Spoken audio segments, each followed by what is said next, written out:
I will be discussing two paintings today. They don't share much in common. They depict wildly different subjects, moods, and colors. However, both paintings are about a decade apart. They show interesting facets of French art at the time and the legacy of art today.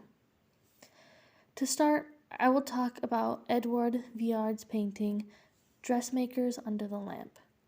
This painting was made in 1891 to 92. When you see this painting, the most striking thing about it is that it is very small, only 24.4 by 26.7 centimeters. The small size of it acts as a window. It invites you to not just look in, but to feel like you're peering into an intimate moment.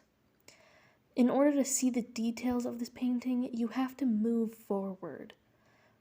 This is different from many paintings where they invite you, the viewer, to feel like you are either there or they invite you to watch. By the time that you realize this is an intimate moment, you've already stepped close and you feel like you're intruding. The next noticeable thing about this painting is that it has a very drab yet saturated color palette. It features two dressmakers working presumably at night. They are illuminated by a lamp in the middle of the piece. The color palette is noticeable because much of it, especially the woman on the left's clothes, are made of blues, including the lamp itself, which is dark and a saturated turquoise. However, the light from the lamp is using warm tones, like orange and yellow. This illuminates their faces, the table, and the wall or roof behind them. It is a bit difficult to tell what is behind them, if it is a wall, a roof, or some sort of art. Vuillard chooses this subject because it is personal to him.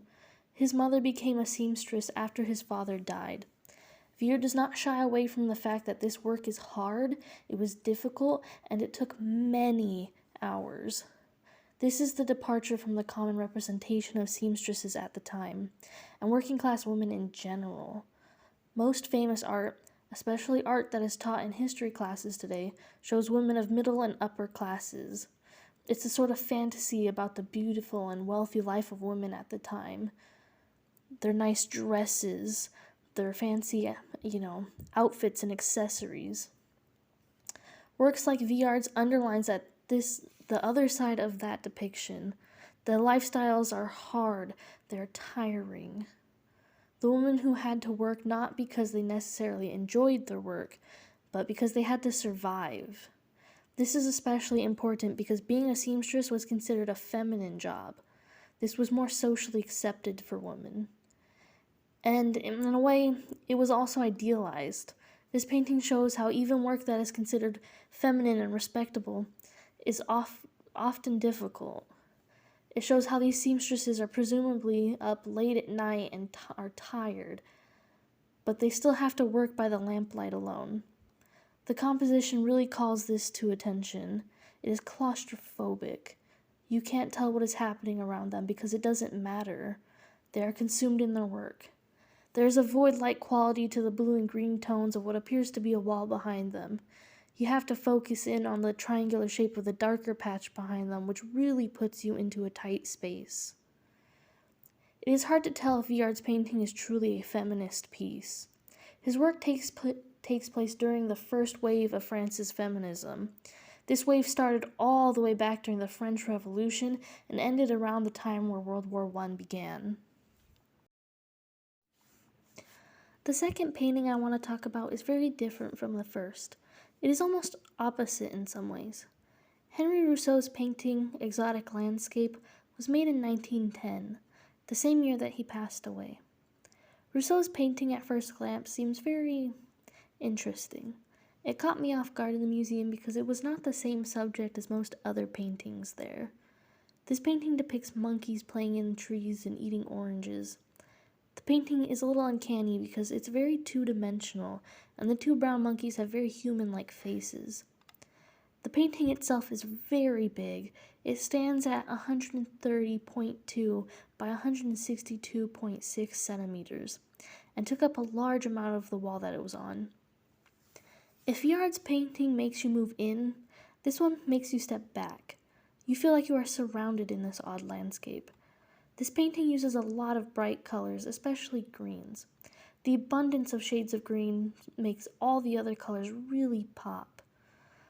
The white flowers and the oranges stand out, and when you look closely, you even notice the red flowers in the background. The amount of foliage makes this piece a little chaotic and whimsical.